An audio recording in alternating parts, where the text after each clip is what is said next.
Hello students, in this session Let us solve a question of elastic constants.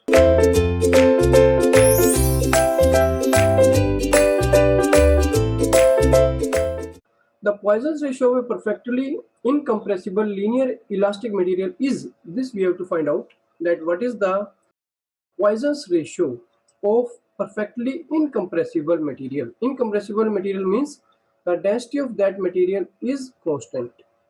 It also means that there is no change in volume by applying the force of that material. So what is the Poisson's ratio of that material? We have to choose the option out of this, right? So this question was asked in GATE 2017. So let us solve this problem.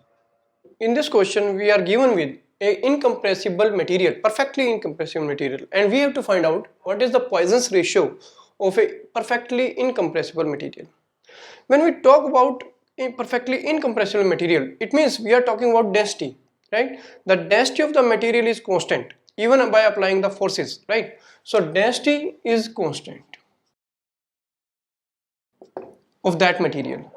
Also we can say that whenever we are applying forces or stresses, there is no change in volume. When we say density is constant, it means there is no change in volume, right? So it means that the change in volume of that material is zero. There is no change in volume. Volume is constant, right? So density is constant or volume is constant and there is no change in volume, right? So based on this, we can find out the Poisson's ratio of a incompressible material, right? Now, what is the elastic constant relation between E and K? What is the relation between E and K? You have to go to the chapter of elastic constant. You have to go to the chapter of elastic constant where we have derived the relation between modulus of elasticity and bulk modulus, right? And what is relation between that? That is E is equal to 3K 1 minus 2 mu, where mu is the Poisson's ratio, right? So this is the relation between E and K when derived in the elastic constant chapter, right? Now, what is bulk modulus? What is bulk modulus? Bulk modulus is direct stress upon volumetric strain. Volumetric strain. This is our bulk modulus, right? K is the bulk modulus. K here is the bulk modulus, which is defined as direct stress upon volumetric strain, that is sigma upon epsilon V. And what is epsilon V? Volumetric strain, that is change in volume per unit volume.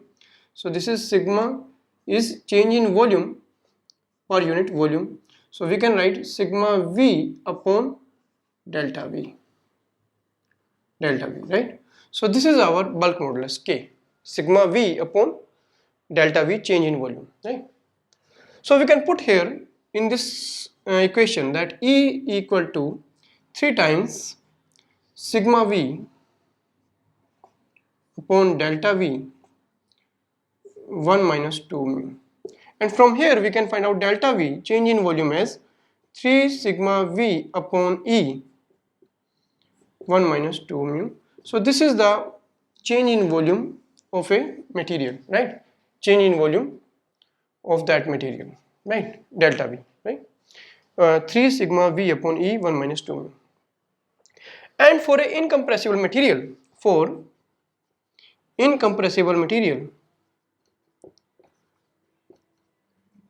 delta V is 0, there is no change in volume because density is 0. So this part is equal to 0. So 3 sigma V upon E 1 minus 2 mu should be equal to 0. So but here this quantity cannot be equal to 0 because it is constant. 3 is constant, sigma is the stress applied, right? V is the volume and E is the modulus of elasticity. These cannot be equal to 0. It means what is 0? That is 1 minus 2 mu is 0. So this implies that 1 minus 2 mu is 0, and from here we get that mu is equal to, Poisson's ratio is equal to half, that is 0.5. So mu is equal to 0.5. So it means that for an incompressible material, the Poisson's ratio is 0.5, and in fact this is the maximum value for any material, right? For any material the maximum value of Poisson's ratio is 0.5, right? So option number B is correct, right? So option B is correct. So this is the answer of this question.